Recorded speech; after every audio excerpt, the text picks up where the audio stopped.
Good afternoon. मेरी आवाज़ आप सभी तक पहुंच पा रही हो? थोड़ा सिग्निफिकेंट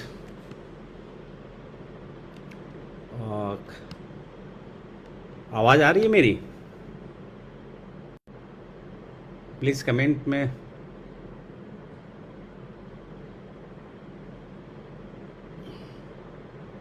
ओके, 4 व्यूअर्स हैं। कमेंट ठीक है, मैं स्टार्ट करता हूँ। आवाज़ आ रही है मेरी? ओके, ठीक है, ठीक है, ओके। तो अभी जैसे हम लोगों ने देखा कि लास्ट संडे को हम लोग सेक्शन 82 पर डिस्कस कर रहे थे, उद्घोषणा प्रोक्लेमेशन पे। अच्छा, अभी पीछे की तरफ आते हैं कि ये पूरा चैप्टर जो चैप्टर 6 है, हम लोगों ने देखा था कि ये कोर्ट में किसी को अपीयर करने के लिए कंपल करने का प्रोविज़न है। 4 पार्ट में था। पहला summons, then warrant, then proclamation, then attachment. यानी सम्मन, उसके बाद वारंट, उसके बाद उद्घोषणा, फिर कुर्की। तो सम्मन पे हम लोगों ने डिस्कस किया काफ़ी, वारंट पे भी डिस्कस किया। अब प्रोक्लेमेशन और अटैचमेंट पे है, काफ़ी इम्पॉर्टेंट पोर्शन है। और पिछले सेशन में हम लोगों ने इस पर डिस्कस किया था। अब आते हैं सेक्शन 82 पे, काफ़ी इम्पॉर्टेंट है ये। अब देखना ये है कि 82 आखिर इसका इनेक्टमेंट हुआ क्यों। तो जैसा कि देखते हैं कि विद इन द चैप्टर 6 ये एक प्रोसेस है, एक आदेशिका है। और इसका सीधा सीधा वाई पहला आता है। वाई, तो वाई का मतलब है कि इसका ऑब्जेक्ट क्या है, क्यों आया। तो सीधे एक लाइन में इसका आंसर होगा कि to secure the appearance before the court, न्यायालय के सामने किसी की उपस्थिति को सुनिश्चित करना। फिर आता है कि कब किया जाता है। अब देखिए, आप जब भी स्टार्ट करिए तो देख लीजिए ये जो सेक्शन है कितने पार्ट में। अभी आप 82 पर आए तो देखें कि इसमें कुल मिला के आपके 5 उपधाराएं हैं। सब सेक्शन 5 है, 1 2 3 4 5। और फिर इसको, ये जो फरार व्यक्ति के लिए उद्घोषणा है, इसको 2 पार्ट में हमने बांटा था। एक है कि जो पर्सन एब्सकॉन्ड कर गया, जो फरार हो गया। दूसरा जो एक अपराधी है, किसी न किसी क्रिमिनल ऑफेंस में इन्वॉल्व है। और वो कौन से क्रिमिनल ऑफेंस हैं, तो हम पाते हैं कि 82(4) आता है प्रोक्लेम्ड ऑफेंडर, उद्घोषित अपराधी। और वो अपराध भी स्पेसिफाइड है।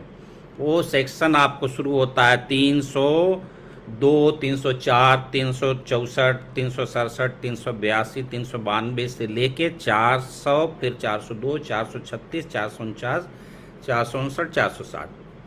तो इन सेक्शंस का यदि कोई एक्यूज्ड है और 82 की प्रोसीडिंग उसके अगेंस्ट सर्विस हो चुकी है, उसकी प्रॉपर उसका कंप्लायंस है, फिर भी वो नहीं आता है कोर्ट में। तो जैसा कि देखा, ऑब्जेक्ट क्या है कि कोर्ट के सामने उसकी उपस्थिति को सुनिश्चित करना। तो अब ये सुनिश्चित करने के सारे प्रयास निष्फल हो गए। और कोर्ट यदि बुला रही है तो फिर आना तो पड़ेगा ही आपको। कोर्ट ने बता दिया कि पर्टिकुलर डेट पे, स्पेसिफिक प्लेस पे आपको हाजिर होना है, और आप नहीं आए। तो हम पहली चीज़ आते हैं कि क्या इसका पर्पज है, ऑब्जेक्ट क्या है, इसका उद्देश्य क्या है, क्यों जारी किया जाता है। इन चारों का एक ही तरह है कि ये किसी व्यक्ति की उपस्थिति को सुनिश्चित करने के लिए किया जाता है। और ये सेक्शन 82(1) में मिल जाता है। अब एक क्वेश्चन आता है कि ये जो फरार व्यक्ति के लिए उद्घोषणा होती है वो किस सेक्शन में आता है। तो आप इसको सब सेक्शन में भी देखिए। स्टार्टिंग में ही 1 2 3 4 5 सब सेक्शन है। तो इसको 2 पार्ट में, एक आ जाएगा 82(1), 82(2), 82(3), और दूसरा आ जाएगा 82(4) और 82(5). अब 1 से 3 आ गया जो फरार व्यक्ति है। यहाँ पर वर्ड क्या है, पर्सन, व्यक्ति। फिर 4 और 5 क्या है, वो अभियुक्त है। और जो इस 4 में दिए गए हैं ऑफेंसेज हैं उसका अभियुक्त है। दोनों खिलाफ 82 की प्रोसीडिंग हो चुकी है और दोनों में वो आता नहीं है। जो डेट दिया गया है तो हमने देखा था कि जो ये उद्घोषणा होती है उसमें 30 दिन का एक वक्त दिया जाता है कि भाई 30 दिन में तुम आ जाओ, और 30 दिन में भी नहीं आए हो तो फिर आगे की प्रक्रिया शुरू हो जाती है। फिर आप कोर्ट उसको इंश्योर करने का क्या तरीका है कि जो उसके पास है उसको कब्जे में ले लो, तो वही जो पोजीशन लिया जाता है उसकी प्रॉपर्टी लिया जाता है। वो तो फिजिकली मिल नहीं रहा, तो उस ऐसी कंडीशन में उसको बाध्य करने के लिए क्या हो सकता है, जो उसकी प्रॉपर्टी है, चाहे वो चल हो, अचल हो, मूवेबल हो, इमूवेबल हो, या आजकल तो इंटेलेक्चुअल प्रॉपर्टी है वो भी आ जाएगी इसमें। दो हेड में चल और अचल में सारी प्रॉपर्टियां आ जाएंगी।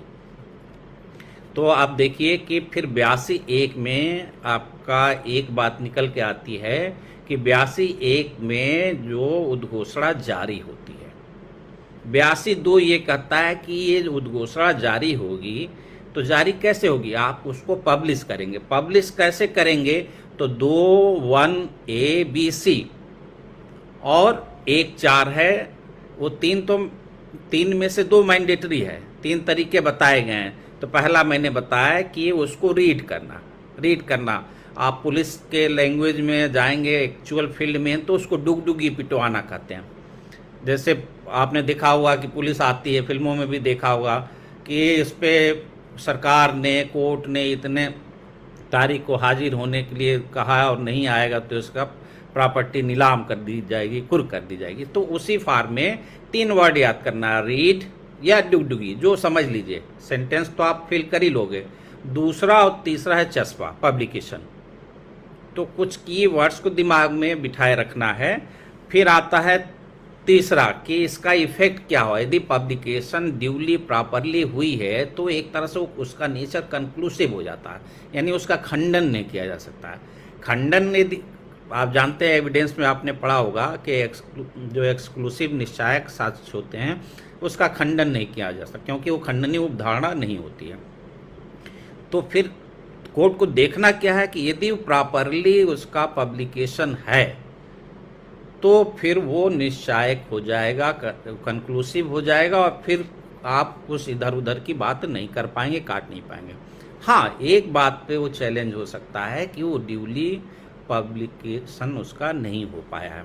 तो अब आते हैं फिर से कि अब दूसरा आया, पहला क्यों का जवाब मिल गया। अब दूसरा आता है कि कब, व्हेन, कब जारी किया जाता है। तो जारी करने के लिए क्या है कि इसमें कोर्ट के पास एक विश्वास करने का कारण होना चाहिए, रीजन टू बिलीव। कि अब वो विश्वास करने का कारण क्या होना चाहिए कि उसने पहले सेम कोर्ट ने, जिसने उसके अगेंस्ट में वारंट इशू किया था, NBW इशू किया था, फिर भी वो नहीं आया, पकड़ में भी नहीं आया। वारंट इशू किया, अथॉरिटी दे दिया अथॉरिटी को कि उसको अरेस्ट कर लो, NBW, फिर भी वो पकड़ में नहीं आया और नहीं इस बीच में वो कोर्ट में आया। तो अब ये पाता है कि या तो वो फरार हो गया है या फरार नहीं भी हुआ है तो अपने आप को छिपा रहा है। तो 2 कंडीशन तो आपको ध्यान देना है कि इसमें कोई भी व्यक्ति यदि उसके खिलाफ NBW हुई है तभी 82(1) की कार्रवाई होगी। NBW यदि कोर्ट ने, सेम कोर्ट ने इशू नहीं किया है तो 82(1) की कार्रवाई नहीं हो सकती, वो इलीगल हो जाएगी। यानी तो पहली बात यह है कि यहाँ ध्यान देने की बात है कि NBW या वारंट जो जारी की है कोर्ट, वही 82 का उद्घोषणा भी करेगी, वही प्रोक्लेम करेगी। दूसरी चीज कब करेगी, जब वो खुद सेटिस्फाइड हो जाएगी, उसको विश्वास करने का कारण होगा कि वो फरार हो गया या अपने आप को छिपा रहा है। जब इतना हो जाएगा तब इन राइटिंग, लिखित में ये उद्घोषणा करेगा कि आज ये जिस तारीख को उद्घोषणा की जा रही है उससे कम से कम, ये not less than 30 days word है, इसमें कम से कम 30 दिन का उसको अपॉर्चुनिटी दिया जाएगा कि 30 दिन में आप जो स्पेसिफाइड प्लेस बताई गई है, जो स्पेसिफाइड जो है डेट बताई गई उस तारीख में आ जाएंगे। तो ये 82(1) है। अब 82(1) में उद्घोषणा जारी हो करने का आदेश हो गया।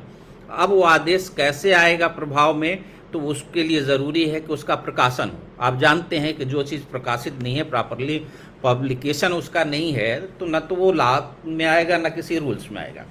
यानी कि ये जो हम कहते हैं कि ignorance of law is no excuse, तो ignorance of publish law is no excuse. Harla versus state में सुप्रीम कोर्ट ने कहा था कि पब्लिकेशन जरूरी है, इसलिए आप देखिए जो भी एक्ट बनता है उस पर एक्ट नंबर पड़ता है और गजट में वो नोटिफाइड होता है। तो ये पब्लिकेशन, अब पब्लिकेशन पे भी इन्होंने 3 तरीके और एक ऑप्शनल क्लास दिया कि चाहे तो हो सकता है या नहीं हो सकता। तो 3 में क्या है कि पहला है कि सार्वजनिक रूप से कहीं पढ़ी जाएगी। तो पढ़ा कहाँ जाएगा? जाहिर सी बात है कि जहाँ का वो रहने वाला होगा या जहाँ पे वो आमतौर पे मिल जाता होगा, देखा जाता होगा, उस स्थान पे उसको किया जाएगा। दूसरा, इसी तरह से उसका कोई घर या जहाँ पे आमतौर पे वो मिलता हो वहाँ पे विजिबल कोई प्लेस हो, सहज दृश्य स्थान पे, कॉन्स्पिकुअस प्लेस पे उसको चस्पा कर दिया जाएगा। तो जो बी और सी, दूसरा और तीसरा है, वो है चस्पा, अफेक्स, यानी कि ले गए उसके घर के दरवाजे पे जो सामने है दीवार पे, उसको वहाँ पे गोद ले लगाया और उसको चिपका दिया, जिसमें लिखा हुआ है कि फला न्यायालय में फला तारीख को फला समय पे आप कोर्ट में आके आपको उपस्थित हो जाना है, कोर्ट को अवगत करा देना है, और नहीं तो आपके विरुद्ध अन्य दंडात्मक कार्रवाई की जाएगी। वो फॉर्मेट दिया हुआ CRPC में, शेड्यूल में। तो ये है। तो ये 3 तरीके हैं। आप यही जान लीजिए कि उन 3 में से क्या तीनों तरीकों को अप्लाई किया जाएगा। तो आगे ये बात कही गई है कि उन 3 में से 2 तरीके यूज करना पड़ेगा। इसके अलावा कोर्ट यदि चाहे 82 जारी करती है, आदेश देती है, तो ये भी कहती है कि लोकल डेली न्यूज़पेपर, उस एरिया में जो दैनिक समाचार पत्र का सर्कुलेशन है, अब यहाँ दैनिक जागरण है तो दैनिक जागरण में उसको पब्लिश करा दीजिए, या कोई दूसरा भी जो लोकली जो लोग उसको आमतौर पे पढ़ते हों। तो ये ऑप्शनल है। ये बाकी में तो दिया हुआ है कि वो 3 तरीके हैं। अब ये आपका 82(1) जारी करने का तरीका हो गया पब्लिकेशन का। फिर आगे यही कहा गया है कि यदि प्रॉपरली, यदि सही ढंग से प्रकाशन कर दिया गया है जो बताया गया है इस धारा में, तो कोर्ट में ये एक उपधारणा जन्म ले लेगी कि हाँ, ये प्रॉपर ढंग से इसका तामीला कर दिया गया है और अब इसका खंडन नहीं किया जा सकता है। तो ये 82(1), 2, 3 में हो गया आपका कब, क्यों, कब, कैसे। अब 82(4) और 82(5) को हम लेते हैं तो ये आता है प्रोक्लेम्ड ऑफेंडर। अब वहीं पे एक चीज़ और क्लियर कर दें कि 82(1) में जो उद्घोषणा जारी होती है, इवन साक्षी के अगेंस्ट में भी हो सकती है, अभियुक्त के भी विरुद्ध हो सकती है। तो ये नहीं करना है वो एनी पर्सन, शर्त क्या है कि वो एब्सकॉन्डर हो या कंसील कर रहा, छिपा रहा अपनो, तो उस एनी पर्सन में accused as well as other person. जैसे कोई गवाह है, मान लीजिए 302 का ट्रायल चल रहा है और कोर्ट सम्मन जारी की, वारंट जारी की, नहीं आ रहे हैं, तो अब ट्रूथ सामने लाना है तो कोर्ट क्या करेगी? कोर्ट भी वहाँ पे विवश है, उसके सामने भी है कि किसी तरह जो है कंपल्सन के थ्रू ही लाया जाए, लेकिन लाया जाए विटनेस को। तो उस कंडीशन में उसके अगेंस्ट में भी 82 हो सकता है और 83 हो सकता है।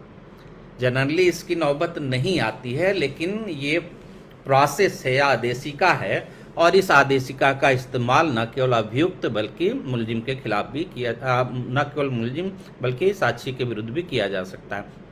82(4) प्योरली बात करता है जो किसी अफेंस का एक्यूज है, और अफेंस कौन कौन से हैं इसमें आपका दे दिया। इसमें भी रिक्वायरमेंट यही है कि वो 82 की तामील हुई है ना, और उसके बाद भी नहीं आता है। फिर जो 2 और 3 में आपने देखा कि उसका भी पब्लिकेशन वैसा ही होगा, ये सारी कुछ वैसे ही होगी। तो अब यहाँ 82(4) में वो डिक्लेयर कर देगा किसी को कि ये प्रोक्लेम्ड अफेंडर है। तो यहाँ उद्घोषित अपराधी शब्द आया, वहाँ पे जो फरार व्यक्ति आया। तो इस तरह से आपका फरार ये 82 की कार्रवाई हुई।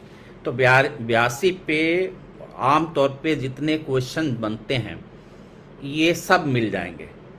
और जनरली सेक्शन पूछता है, फिर पूछता है क्यों जारी किया जाता है, तो सिक्योर करने के लिए, to secure the attendance appearance. फिर कब जारी किया जाता है, कोर्ट जब उसके पास ये रीजन है विश्वास करने का कि वो अपने को या तो फरार हो गया, भाग गया है, या छिपा रहा है, तब वो जारी करती है। 30 दिन का समय देती है, पब्लिकेशन कराती है, और फिर सेटिस्फाइड हो जाती है, उसको फाइनल कर देती है। अब ये 82 जारी है।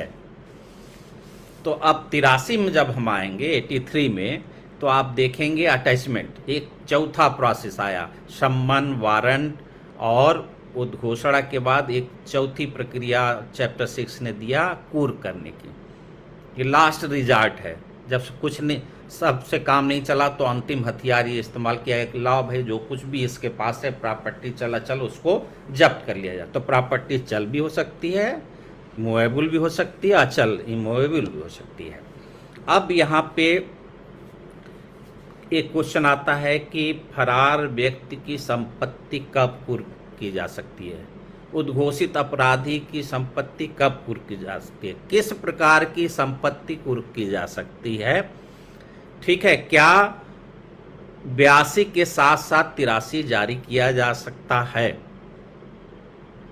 तो अब ये मोटा मोटा ये क्वेश्चन आया, तो हमको देखना है कि जब 83 में आते हैं तो यहाँ पे क्या है कि जब 82 का प्रोक्लेमेशन हो गया,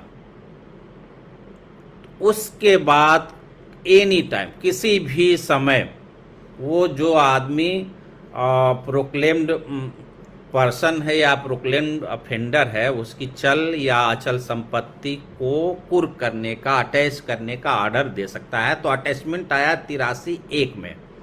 अब 83(1) का प्रोविजो 83(1) को दो पार्ट में बांट लेते हैं, एक 83(1) हो गया, दूसरा हो गया 83(1) का प्रोविजो। उसने कहा पहला 83(1) का जो पहला पैरा है वो ये कह रहा है कि पहले उद्घोषणा 82 हो जाएगी, उसके बाद 83 कार्रवाई होगी, यानी कि उसकी संपत्ति कुर्की की बात होगी। ये वो साथ साथ करने की बात नहीं कर रहा, लेकिन प्रोविजो परंतुक है। तो वो कहता लेकिन कोर्ट को यदि ये समाधान हो जाता, कोर्ट इस बात से सेटिस्फाइड हो जाती है, वो सेटिस्फाइड चाहे आनोथ हो सकती है, शपथ पे भी हो सकती है, अदरवाइज भी हो सकती है, तब वो क्या कर सकता है कि 82 के साथ साथ 83 जारी कर सकता है। यानी एक तरफ प्रोक्लेमेशन की जारी करेगा, आदेश देगा, दूसरी तरफ उसी के साथ साथ उसकी प्रॉपर्टी को अटैच करने का, कुर्क करने का भी आदेश देगा। तो ये क्या है, यहाँ दो बातें रखना है। 83(1) का परंतु 82 83 साथ साथ की बात करता है। 83(1) का जो मेन पैरा है वो कहता है कि 82 के बाद 83, यही समझना है।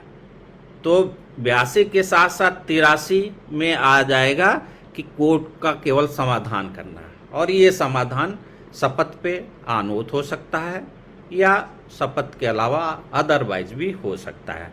तो समाधान करने के लिए विशेष बात क्या हो सकती है, चाहे आनोथ करें चाहे वो करें।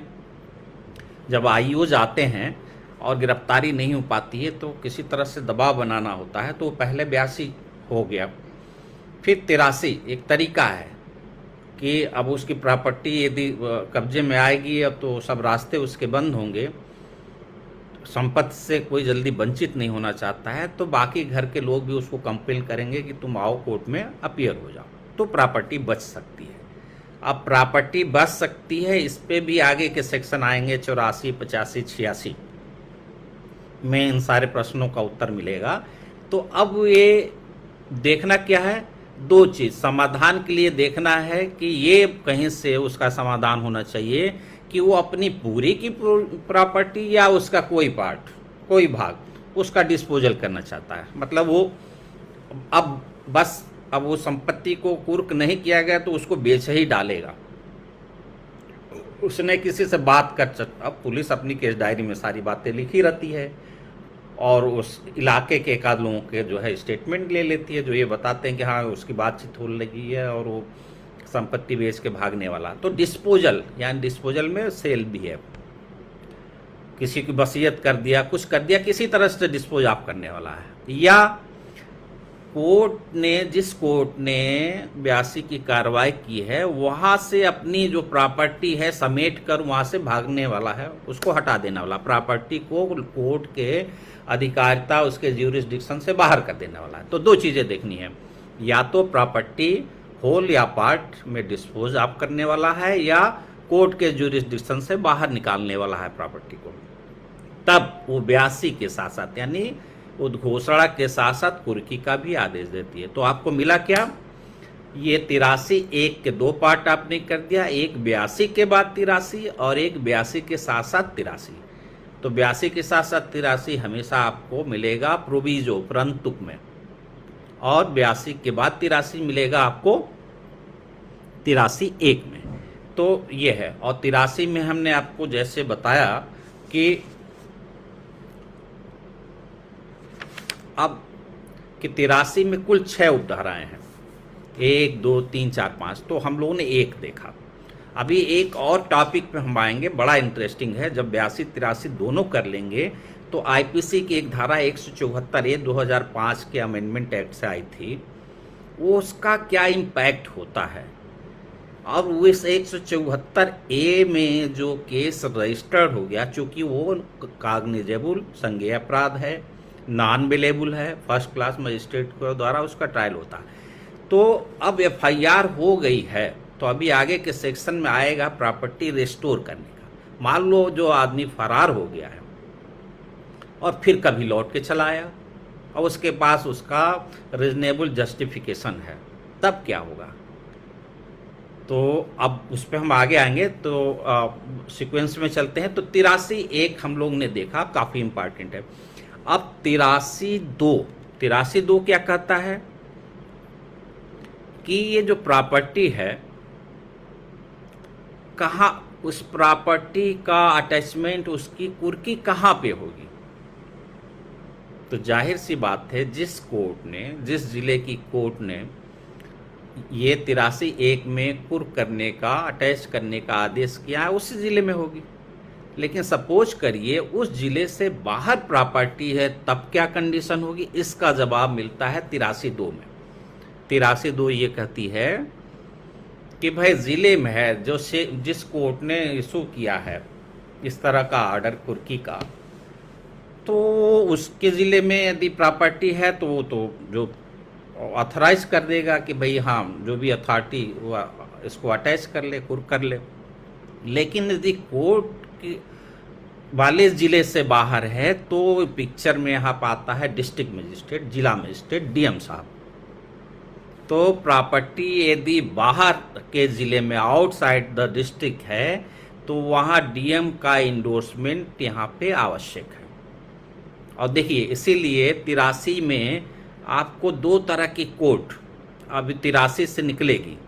जब आप उस प्रॉपर्टी के लिए कोई क्लेम या ऑब्जेक्ट करने वाला आएगा और या उसको रिलीज़ कराना चाहेगा, तो फिर यहीं पे ये आपको ये 83(2) से मिलेगी, लिंक मिलेगा कि प्रॉपर्टी दूसरे ज़िले में है, तो उस प्रॉपर्टी को दूसरे ज़िले में भले ही कोर्ट ने आदेश किया है, उसको अटैच तभी किया जा सकता है जब उस ज़िले का डिस्ट्रिक्ट मजिस्ट्रेट, जिला मजिस्ट्रेट उसको पृष्ठांकित करे।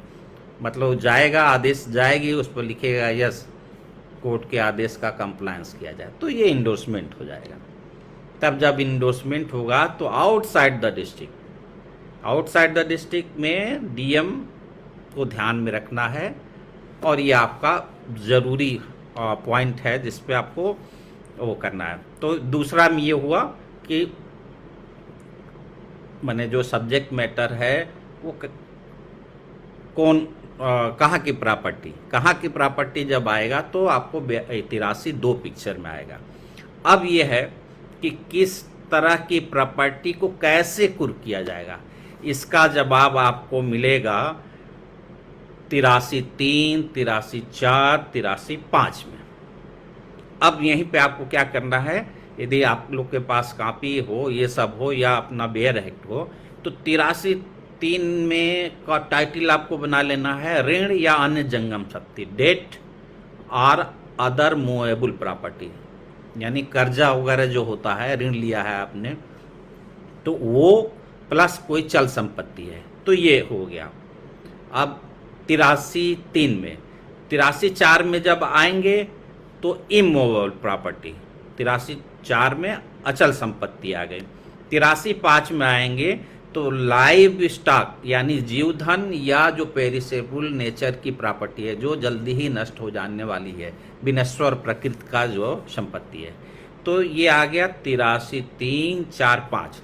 अब इसी में आता है किस प्रॉपर्टी को कुर्क करने का तरीका क्या होगा, कैसे होगी। तो जब क्या है कि यदि पहली, अब 83(3) पे आते हैं कि वो ऋण है या जंगम प्रॉपर्टी है, मूवेबल चल संपत्ति है, माने कर्ज और चल संपत्ति की स्थिति में या तो पहला 3 ऑप्शन आएंगे, या तो वो सीज कर लेगी, या उसको उस प्रॉपर्टी के लिए रिसीवर अपॉइंट होगी, या जिस आदमी को एब्सकॉन्डर डिक्लेयर किया गया है 82 में, उसको या उसका कोई भी आदमी है को वो प्रॉपर्टी नहीं दिया जाए। इस बात को स्टे लगाने वाला प्रोहिबिटिंग ऑर्डर इन राइटिंग, लिखित आदेश होना चाहिए कि ये संपत्ति उस प्रोक्लेम एक्यूज्ड ऑफेंडर पर्सन या उसके किसी आदमी को नहीं दिया जाएगा।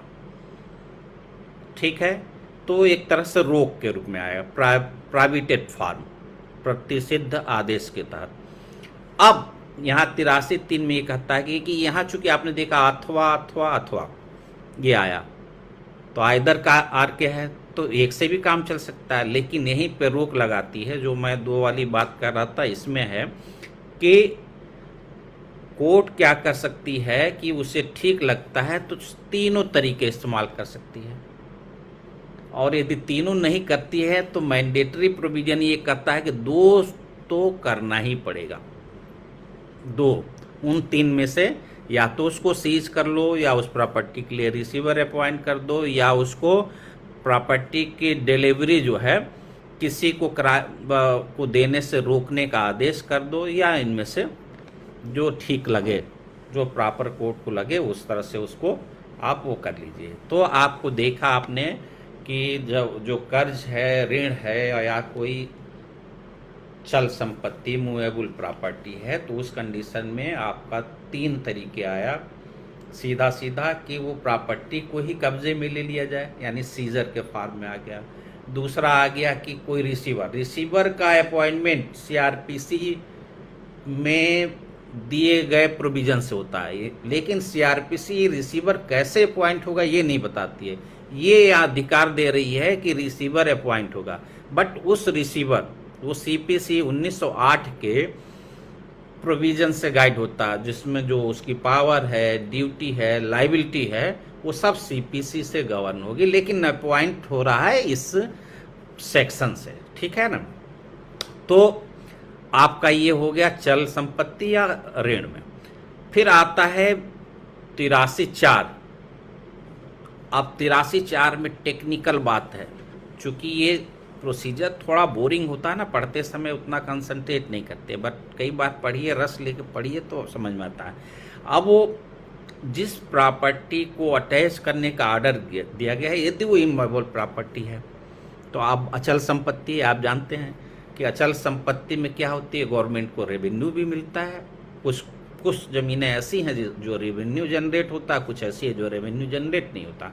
अब वो सरकार को यदि पैसा मिल रहा है, उसे रेवेन्यू जनरेट हो रहा है, तो उस कंडीशन में जैसे ही रेवेन्यू देने वाली प्रॉपर्टी की बात आई, उसी इमूवेबल अचल संपत्ति की, तो कलेक्टर फिगर में आ गया। तो उसमें जो कुर्की होगी उसको उसका कंप्लायंस कलेक्टर के माध्यम, जिले के यहाँ डीएम नहीं है, कलेक्टर वर्ड है। डीएम तो जब क्रिमिनल एडमिनिस्ट्रेशन की बात आई तो, लेकिन प्रॉपर्टी की बात आई तो फिर ये जो है रेवेन्यू की बात आई तो कलेक्टर वर्ड यहाँ यूज हो गया। तो कलेक्टर के माध्यम से किया जाएगा।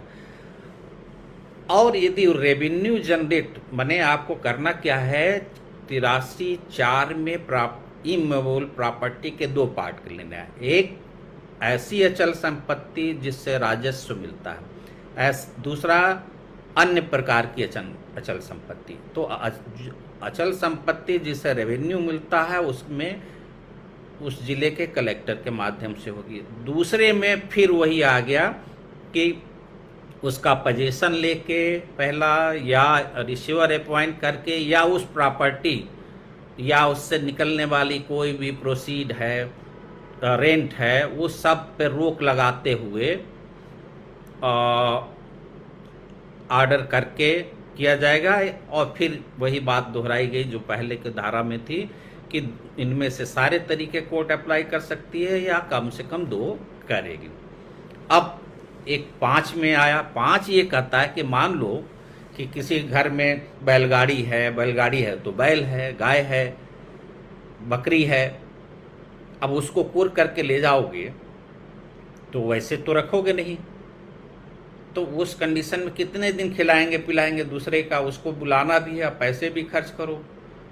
तो एक तरीका आता है कि यदि वो लाइव स्टॉक है, जीव धन है, या वो पेरिशेबल नेचर का है, विनश्वर प्रकृति का है, तो उस कंडीशन में कोर्ट ये क्या कर सकती है, इमीडिएट उसको सेल करने का ऑर्डर करता है। अब वो जो सेल होता है उससे जो पैसे पैदा होते हैं, पैसे मिलते हैं, उसको खजाने में स्टेट के जिले में एक अलाट होता है, नज़ारत में नंबर 1 अलाट होता है कि ट्रेजरी में एक कोर्ट का एक अकाउंट होता है स्टेट का, और उसमें पैसे जमा हो जाते हैं। तो वो जो प्रोसीड जितने भी आगम उससे जो पैसे मिले वो जाके वहाँ पे जमा कर दिए जाए, यानी कि वो सबजुडिस हो गया है मैटर, तो subject to the order of court हो जाता है। यानी उसका जब भी डिस्पोजल होगा, उस जो प्रोसीड बेचने से जो मिला है, जो जमा हुआ है खजाने में, अब उस खजाने में पैसा जो है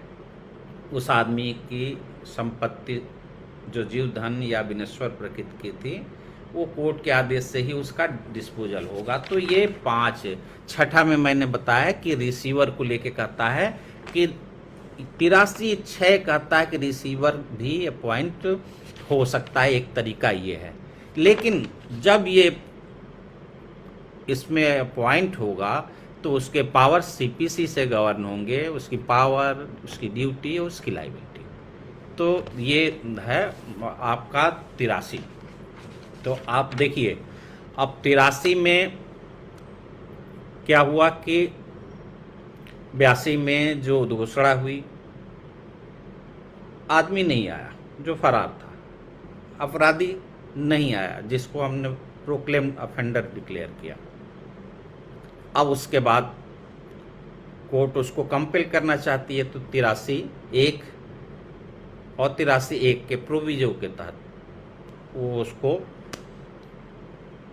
संपत्ति उसकी कुर्क करने का आदेश दे देंगे। तो अब यह है कि कुर्की या अटैचमेंट 82 के साथ भी जारी हो सकता है और 82 जारी करने के बाद। तो नॉर्मल साधारण इसमें सिद्धांत क्या निकल पाया कि 82 के बाद 83 जारी होता है, क्योंकि आपने देखा 82 में कि 30 दिन का मिनिमम टाइम उसको दिया जाना मैंडेटरी है।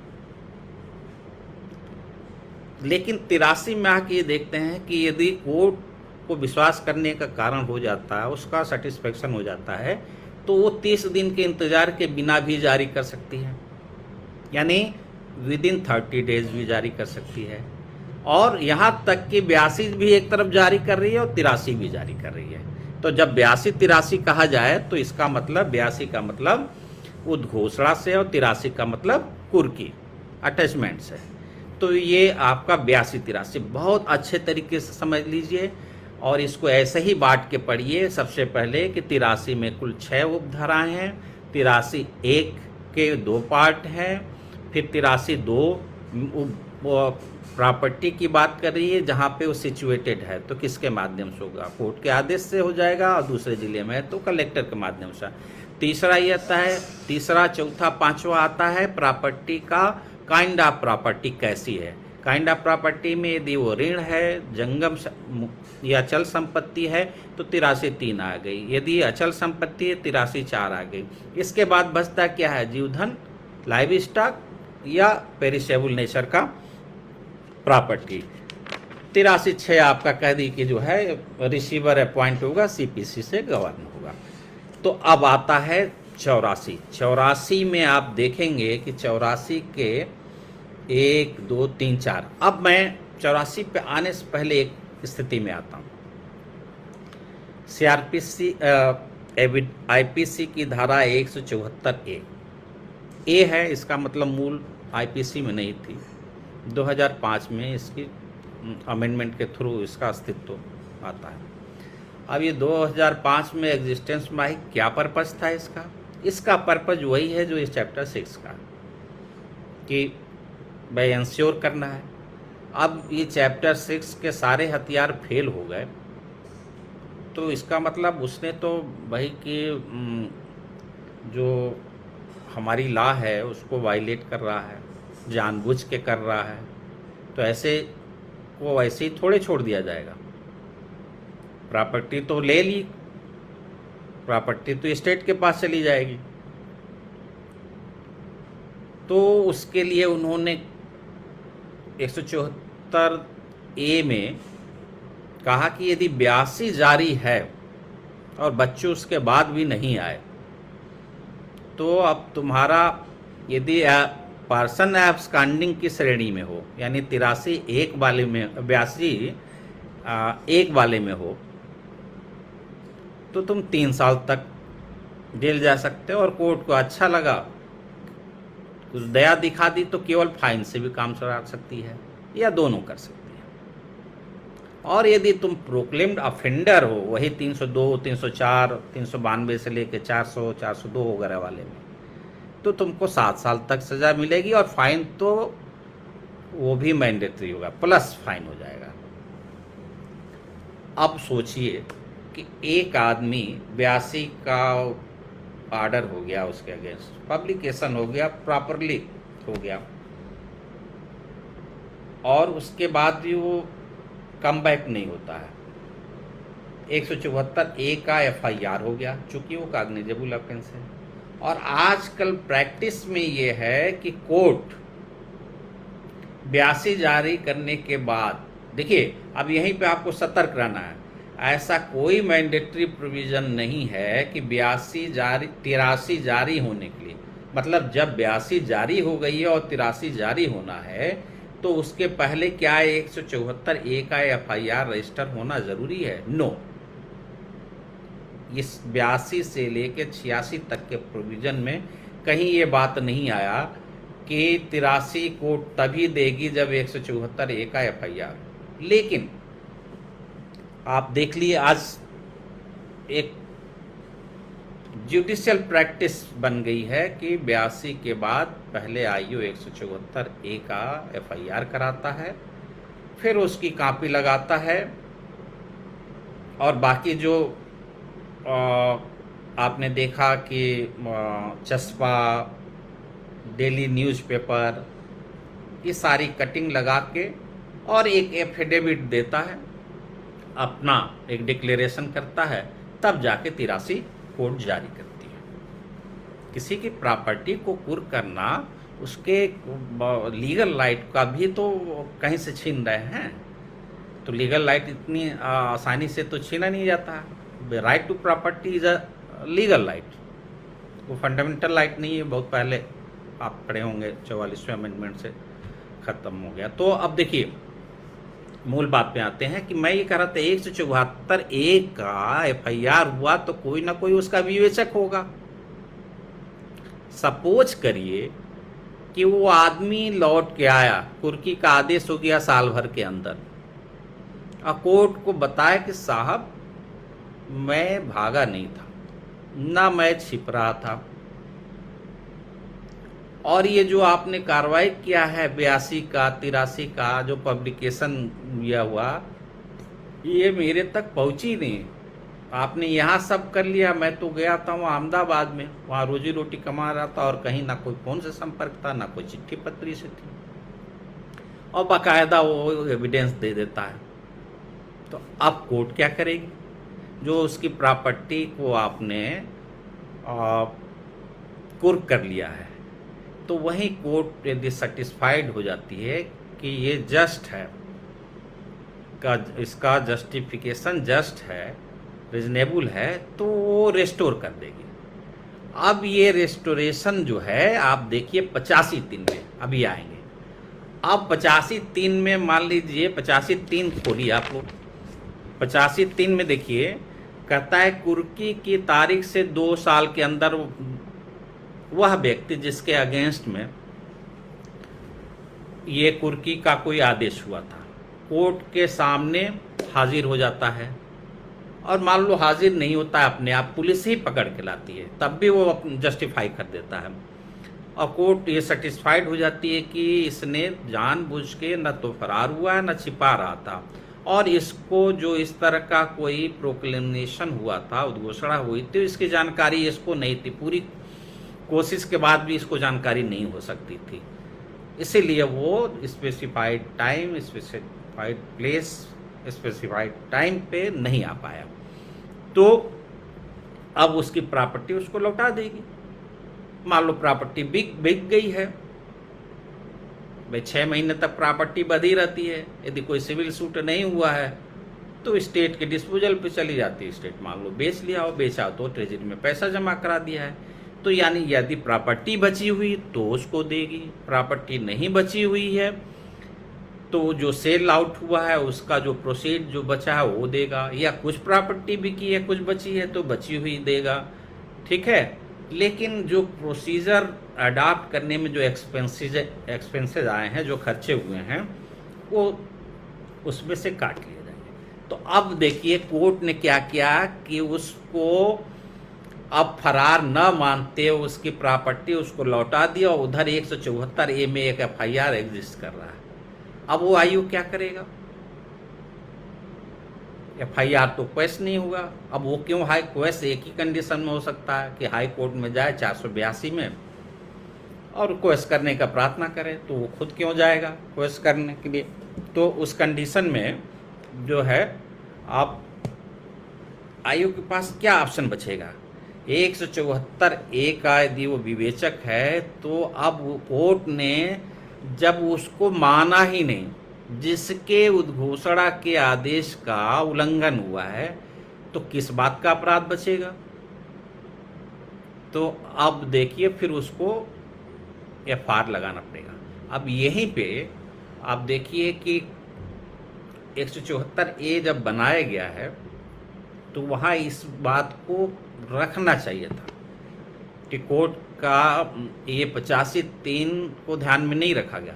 85(3) को ध्यान में रखा जाता तो आप देखिए कि वो उस FIR का भविष्य क्या होगा, उसमें फाइनल रिपोर्ट लगानी पड़ेगी, यानी कि कोई अपराध नहीं पाएगा ये मानते हुए वो करेगा, रीजन वो सब देते हुए, तो वो FR लग जाएगी। तो खैर अभी हम लोग 83 के बाद, ये एक टेक्निकल पॉइंट है, टेक्निकल बिंदु है, मैंने बता दिया। इसको एकेडमिक रूप से आप देख सकते हैं, डिस्कस कर सकते हैं, इस पर और वर्क कर सकते हैं।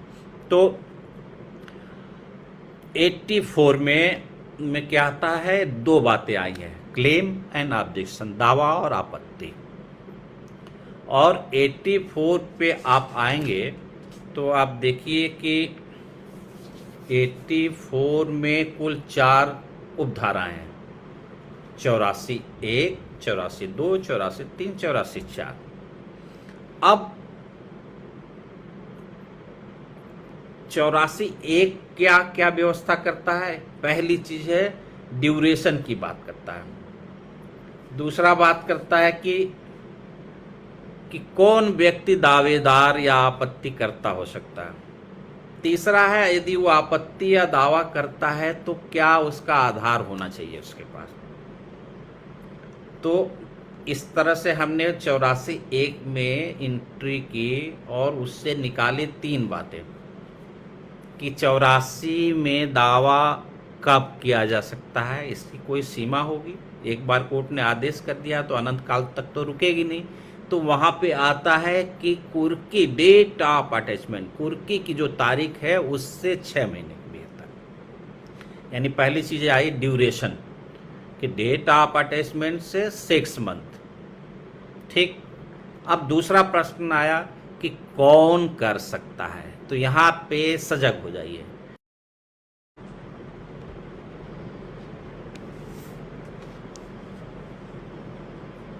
अभी हम लोग डिस्कनेक्ट हो गए थे।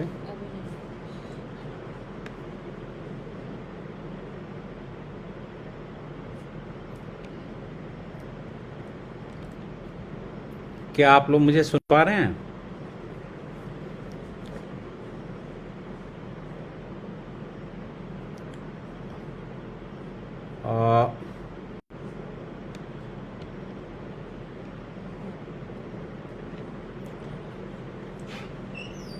हेलो, क्या मुझे आप लोग सुन पा रहे हैं?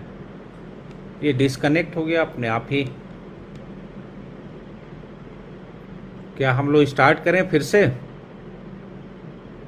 Any comment?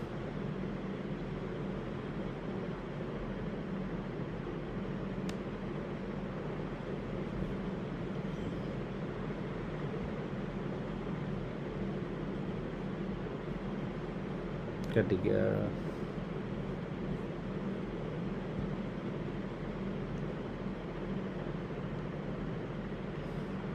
क्या आप मुझे सुन पा रहे हैं आप लोग?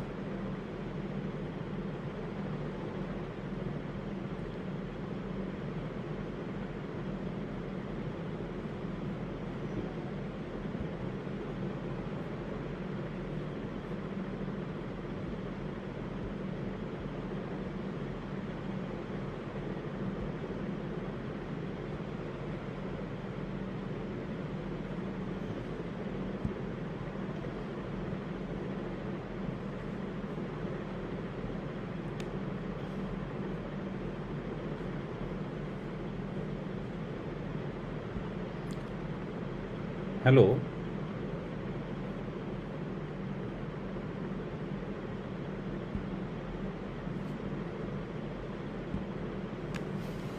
नीति, नीति देखोगी कमिट में आ नहीं रहा तो 1 मिनट आ जाना।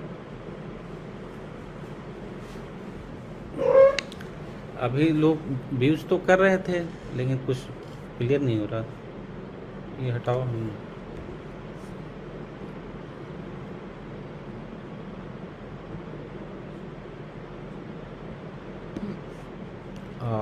कमेंट शो नहीं कर रहा है, देखो।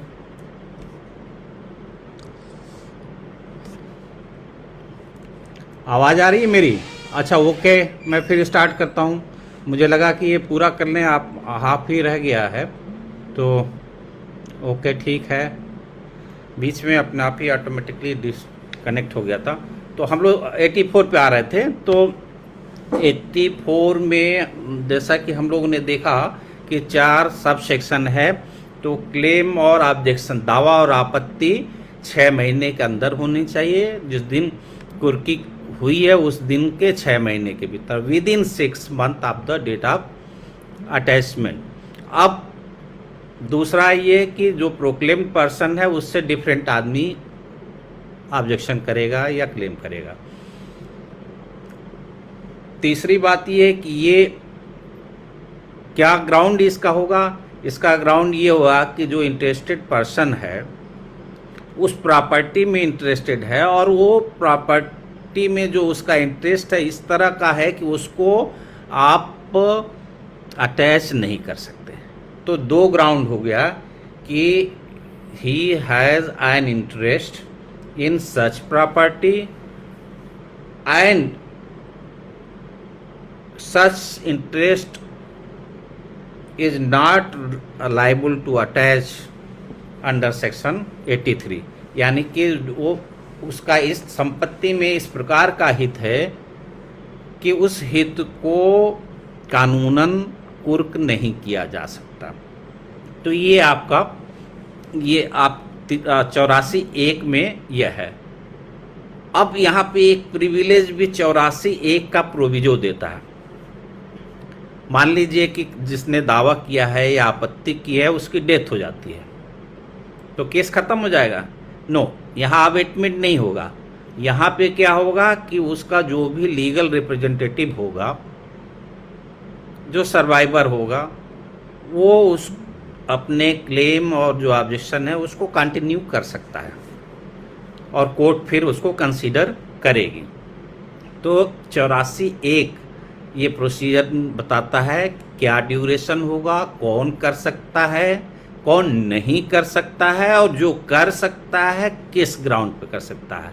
तो आपने देखा, और ये है कि यदि दावा करता क्लेमेंट की डेथ हो जाती है तो उसका एलआर लीगल रिप्रेजेंटेटिव उसको कंटिन्यू करेगा। अब आता है 84 का सबसेक्शन 2। अब यहीं पे मैंने बताया कि 83 में जो ये बात आई थी कि आउटसाइड द डिस्ट्रिक्ट जो प्रॉपर्टी है वहाँ इंडोर्समेंट की ज़रूरत थी। तो जब इंडोर्समेंट की ज़रूरत थी तो फिर दूसरे ज़िले में प्रॉपर्टी है तो क्लेम कहाँ किया जाएगा? यदि सेम डिस्ट्रिक्ट में है, सेम कोर्ट ने किया है, तो उस कंडीशन में क्लेम वहाँ होगा। यदि प्रॉपर्टी आउटसाइड है, डीएम ने इंडोर्स किया है, तब दूसरे ज़िले के सीजीएम साहब के पास क्लेम या ऑब्जेक्शन करना पड़ेगा। तो ध्यान रखना, आउटसाइड डिस्ट्रिक्ट में जहां प्रॉपर्टी डीएम से इंडोर्स करके कुर्क हुई है वहां उसके बारे में कोई क्लेम, कोई दावा, कोई आपत्ति क्या हो जाएगा? दूसरे जिले के सीजीएम के कोर्ट में होगा, चीफ जुडिशियल मजिस्ट्रेट, मुख्य न्यायिक मजिस्ट्रेट के। अब ये सीजीएम बड़ा अधिकारी हैं, तो सीजीएम साहब को कानून ने 84 ने ये भी दे दिया कि वो अपने से नीचे वाले कोर्ट को डायरेक्ट कर सकता है कि भाई तुम देख लो। अब ये दावा और आपत्ति जब की गई है तो इसका मतलब कि वैसे तो कोर्ट मान नहीं लेगी, तो क्या करेगी? जांच कराएगी, और जांच के बाद उसको डिसाइड करेगी कि सही है तो ओके, प्रॉपर्टी इनके फेवर में रिलीज। थर्ड पर्सन जिसका इंटरेस्ट अटैच किया गया था, नॉट प्रोक्लेम्ड पर्सन, अब उनके फेवर में रिजेक्ट किया तो फिर वो एग्रीव्ड रहा। जो दावेदार है, क्लेमेंट है, वो एग्रीव्ड है, तो यही आपका जो प्रोविजन में आगे निकल के आता है कि वो अपील भी कर सकता है। लेकिन एक और स्पेसिफिक भी देता है।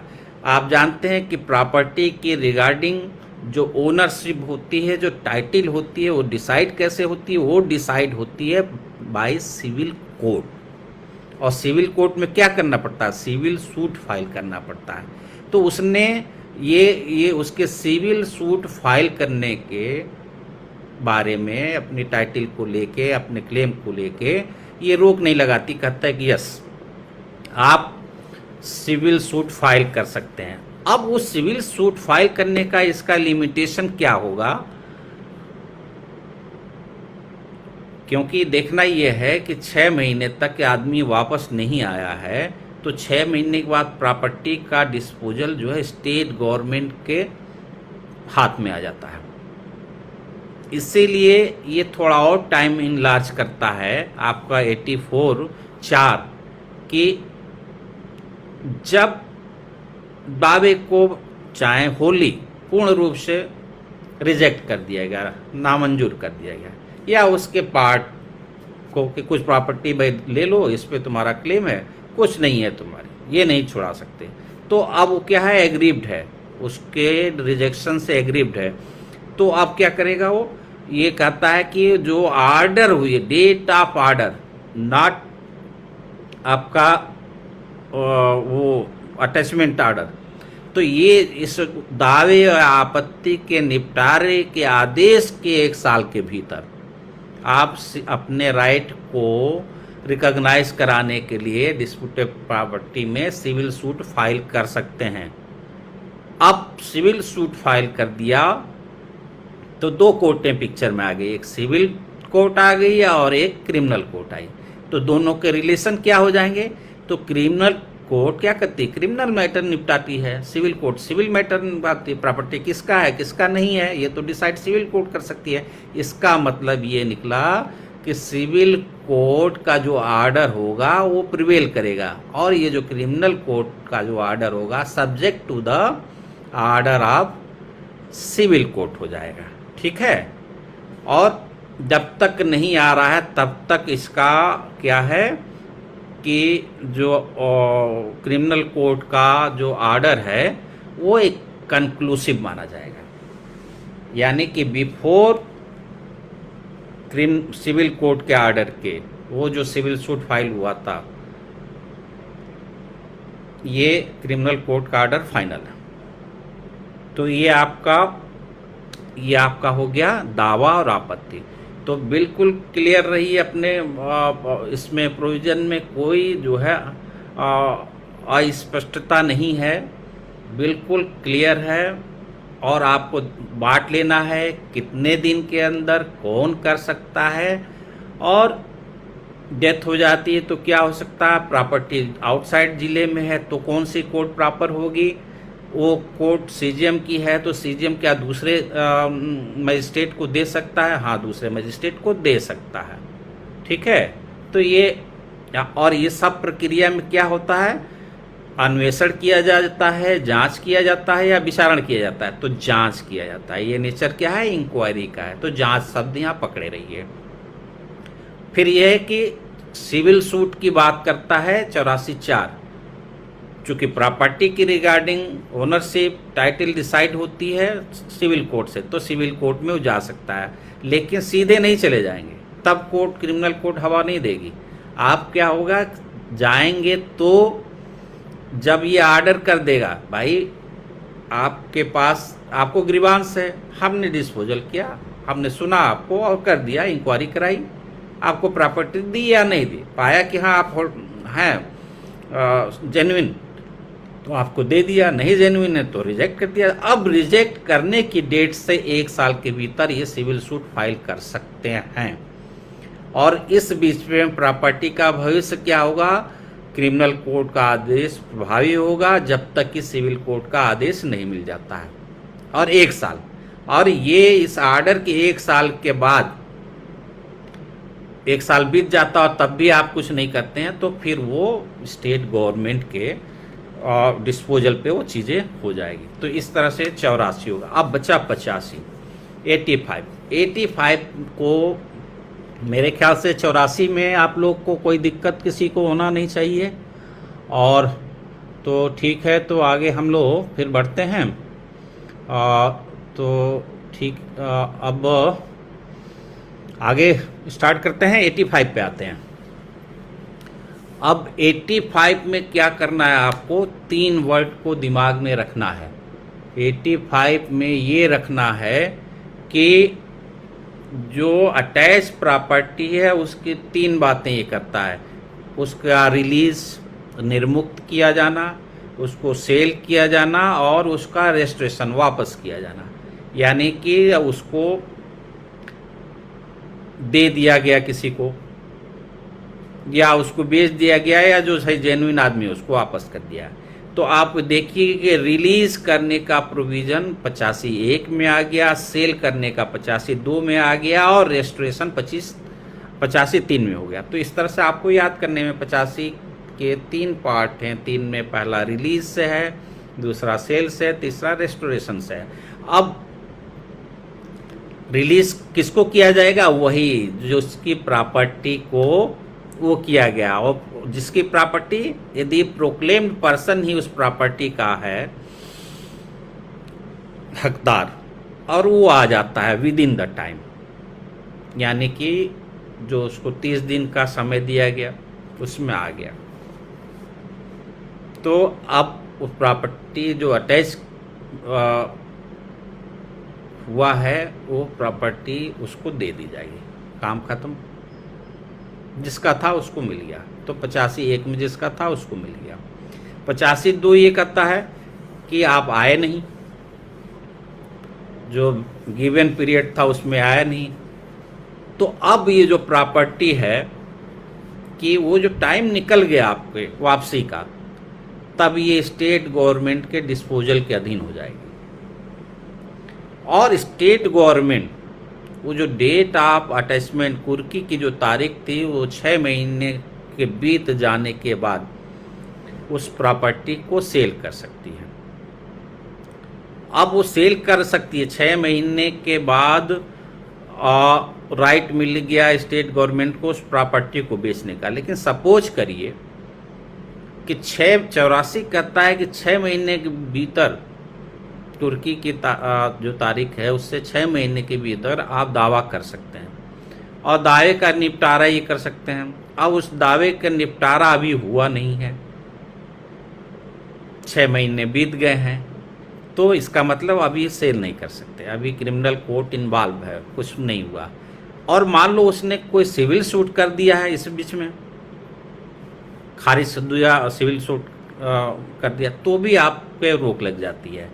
लेकिन एक कंडीशन है स्टेट गवर्नमेंट कि मान लो प्रॉपर्टी का नेचर ही ऐसा है कि वो स्पीडी डीके करती है, शीघ्र, और उसकी प्रकृति ऐसी है कि तुरंत ही नष्ट होने वाली है, या कोर्ट को ये लगता है कि ठीक है नष्ट होने वाली नहीं है, लेकिन इस प्रॉपर्टी को यदि बेच दिया जाएगा तो जिस आदमी का है ये प्रॉपर्टी उसको फ़ायदा मिलेगी।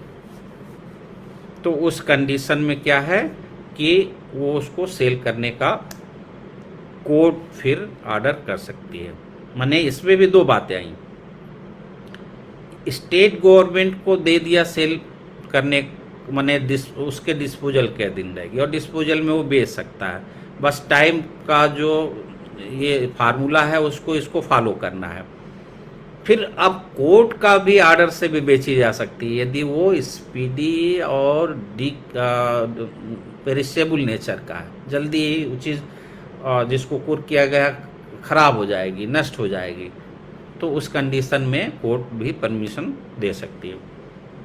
अब 85(3) को मैंने 174(a) के साथ जोड़ के जो डिस्कस किया था, अब आता है कि 2 साल कुर्की जिस तारीख को हुई है उसके 2 साल के भीतर वो सही वाला आ गया जिसकी प्रॉपर्टी है, और उसने सेटिस्फाइड कर दिया कोर्ट को कि साहब मैं फरार नहीं हुआ, साहब मैं जानबूझ के छिप नहीं रहा था, और ये जो कुछ भी आपकी कार्रवाई है मेरे नॉलेज में नहीं है, और ना ही उसको मैंने किसी तरह से उस आपकी कार्रवाई को जानबूझकर अपने तक पहुंचने से रोका है। तो इस कंडीशन में यह है कि कोर्ट क्या कर सकती है कि प्रॉपर्टी उसको वापस कर देगी, बेच दिया है तो जो पैसा बचा है वो दे देगा, बेचने की प्रक्रिया में जो पैसे खर्च हुए होंगे उस जेन्युइन खर्च होंगे उसको आपकी प्रॉपर्टी जो सेल प्रोसीड होगा जो बेचने के बाद मिली है उसको वो कर देगा। तो इस तरह से 85 में तो आपको देखना है कि इसमें उसको प्रॉपर्टी रेस्टोर की जाती है, वापस की जाती है। तो रिलीज हुआ विद इन टाइम, सेल हुआ 6 महीने के बाद, और 6 महीने के बाद कुछ बातों को ध्यान में रखते हुए, प्रॉपर्टी के नेचर को ध्यान में रखते हुए कोर्ट के परमिशन से, और 85(3) में हो गया आपका, उसको 2 साल के भीतर आ जाता है तो वापस किया जा सकता है जिस भी फार्म में उसकी प्रॉपर्टी बची है। तो ये आपका हो गया रिलीज, सेल और रेस्टोरेशन। अब 86 आता है, ये कहता है कि जो मैंने कहा कि आपने रिजेक्शन किया, तो ये कह रहा है कि वहाँ 84 में सिविल सूट का एक ऑप्शन आया। 86 ये कहता है अपील की बात करता है, और अपील किस सेक्शन का, यानी 85 में 85(3) में रेस्टोरेशन की बात है।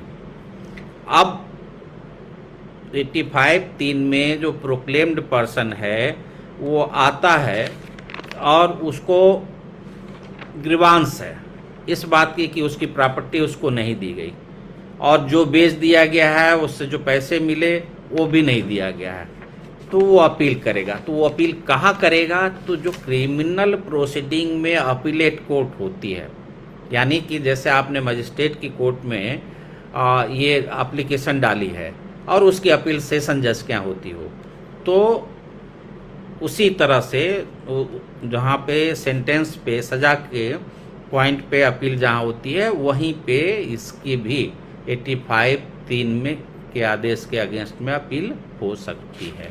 तो इस तरह से हम लोगों ने आपके 82, 83, 84, 85, 86 पे वो किया। अब 87 ये, तो आप लोग ये बताइए 82 से लेके 86 तक में कहीं कोई कन्फ्यूजन? मेरी कोशिश तो रही कि शायद सारी बातें आप लोगों को क्लियर हो जाए। तो प्रोविज़न को पकड़ के रखिए। प्री मेंस इंटरव्यू सारे लीगल फील्ड में जो भी जिस भी कैपेसिटी में आप हैं, आपके सारे प्रश्नों के उत्तर इसमें मिल जाएंगे। बस उसको आप वो जो हमारे डिस्कशन के लाइट में यदि उसमें झांक के देखने की कोशिश करेंगे तो ये मेरे ख्याल से सारे उत्तर आपको मिल जाएंगे। तो अभी बीच में ब्रेक भी हो गया, तो आपको 2 पार्ट में इसको देखना पड़ेगा। तो अब आगे फिर हम लोग देखिए 4 सेक्शन बचे हैं इस चैप्टर के, चैप्टर 6 के 87, 88, 89, 90 ये भी देख लेते हैं। तो ओके, कोई और क्लास तो नहीं करना आप लोगों को? अच्छा ठीक है, तो मैं कंटिन्यू करता हूँ। देखिए 87 एक क्वेश्चन आता है प्रीलिम्स में कि कब कोर्ट सम्मन के बदले में या सम्मन के साथ साथ वारंट इशू कर सकती है। तो इस प्रश्न का उत्तर हमको सीधे सीधे कई बार इसमें ये जो 87 से लेके 89 तक में ज़्यादातर सेक्शन पूछे जाते हैं, लेकिन ये प्रैक्टिकल पॉइंट ऑफ व्यू से भी इसका काफ़ी इम्पॉर्टेंस है। तो आप देखिए कि 87 में इसका उत्तर मिलता है। इसका ये है, हेडिंग यही है, issue of warrant in लिeu of और इन एडिशन टू सम्मन। सम्मन के स्थान पर या उसके अतिरिक्त वारंट का जारी किया जाना। तो कौन वारंट जारी कर सकता है?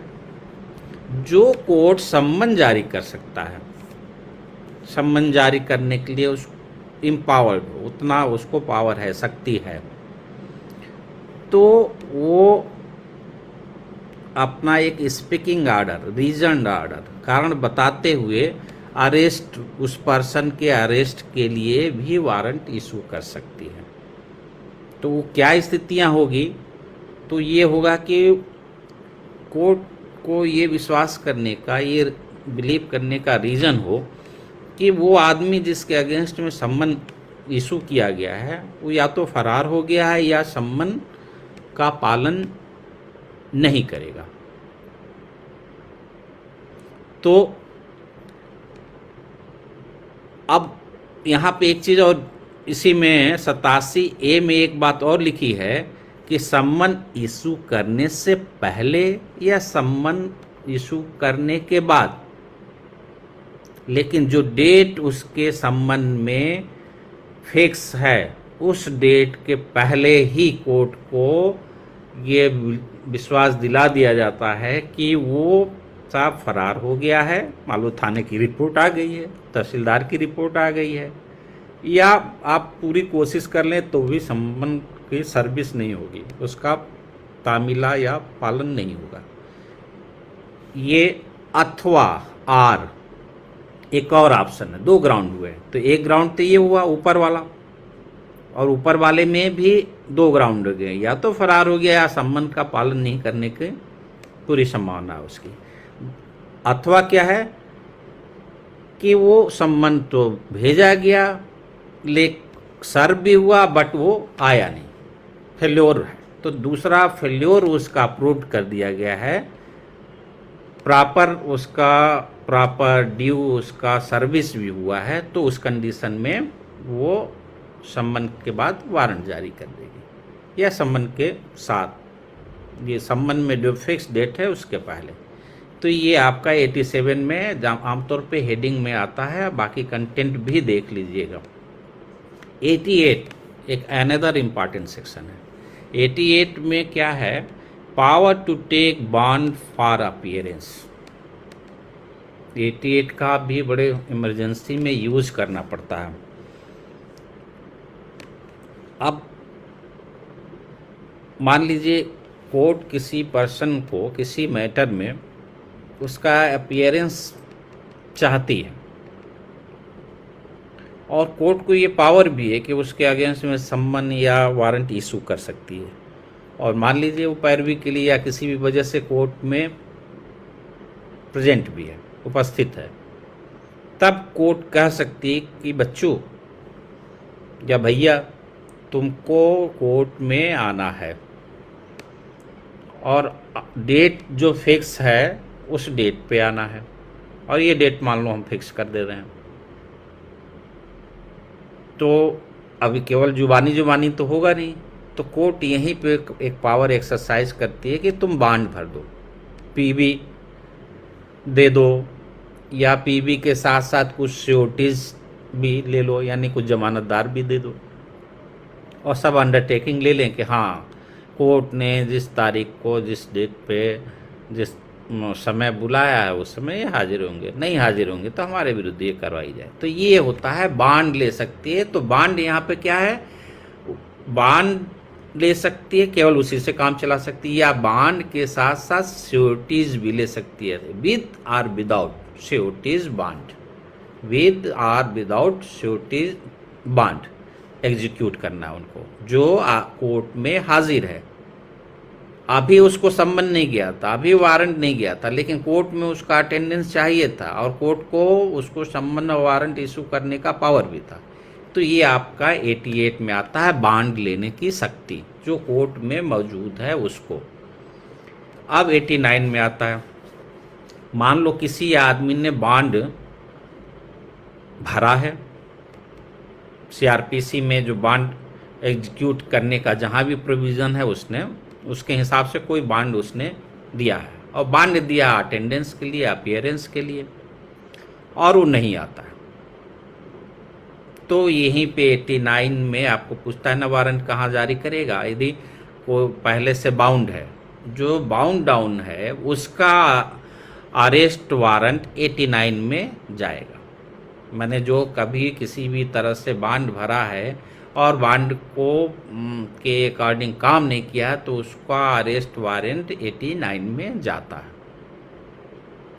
ये क्लियर रखना है कि हाजिरी का बंद पद भंग करने पे उसकी गिरफ्तारी हो सकती है और उसके लिए वारंट जारी कर सकता है। वारंट आते हैं कस्टडी वारंट, जब वो गिरफ्तार हो के आएगा जेल चला जाएगा, कस्टडी वारंट बन जाएगी उसकी।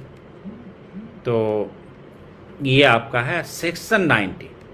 सेक्शन 90 बहुत बड़ा है। ये सेक्शन 90 अम्ब्रेला सेक्शन है, एक छाता है जिसके नीचे सम्मन और वारंट से रिलेटेड सारे प्रोविजन है। इसीलिए सो डैट ये अम्ब्रेला सेक्शन मैंने कहा। अम्ब्रेला सेक्शन ये है, और इसके हिसाब से यह है, ये कहता है कि जो भी सम्मन और वारंट इशू होते हैं, जो उसकी सर्विस होती है, जो उसका एग्जीक्यूशन होता है, और उससे रिलेटेड जो भी प्रोविज़न इस चैप्टर 6 में दिया गया है वो पूरी सीआरपीसी यानी बची हुई सीआरपीसी चैप्टर 6 के अलावा भी जो जितनी सीआरपीसी है वहाँ पे भी यदि कोई सम्मन इशू होता है या कोई वारंट इशू होता है तो वहाँ पे भी ये चैप्टर 6 का प्रोविज़न जो सम्मन और वारंट से रिलेटेड है अप्लाई होगा। इसीलिए मैंने इसको कहा अम्ब्रेला सेक्शन। तो इस तरह से हम लोग 90 तक पूरे चैप्टर 6 तक वो कर लिया हम लोगों ने। भाई कैसा लगा आप लोग को? सेकेंड पार्ट में हो गया, आज तो 2 पार्ट में हम लोग चल लिए।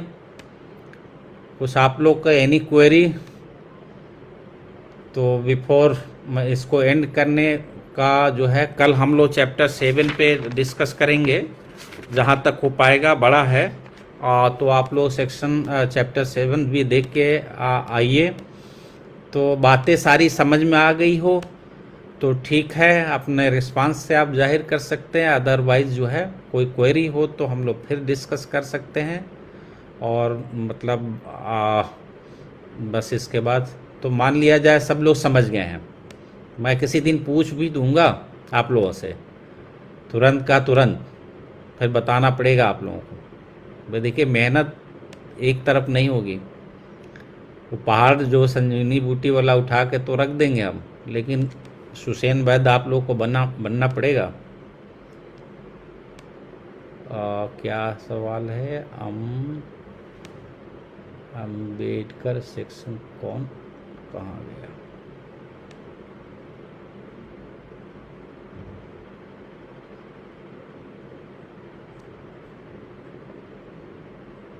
ये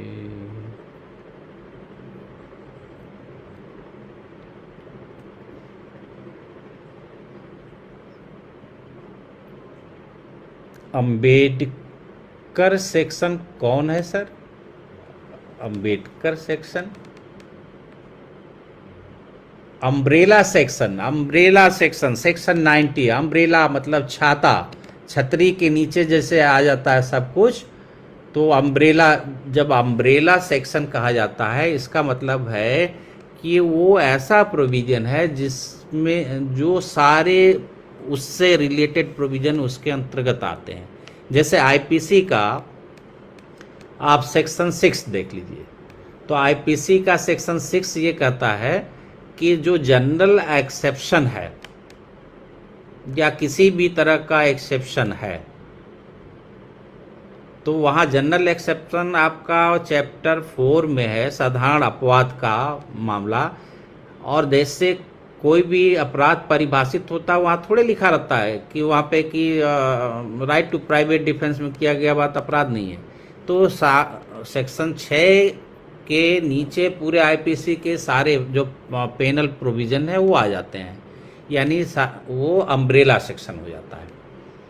उसी तरह सेक्शन 7 भी अम्ब्रेला सेक्शन है, जो ये कहता है कि जितने भी स्पष्टीकरण और चीज़ें दिए गए हैं वो सब उस पर बाकी जगहों पे भी लागू होते हैं। तो इसलिए अम्ब्रेला, नॉट अम्बेडकर, अम्ब्रेला मतलब छाता, अम्ब्रेला सेक्शन।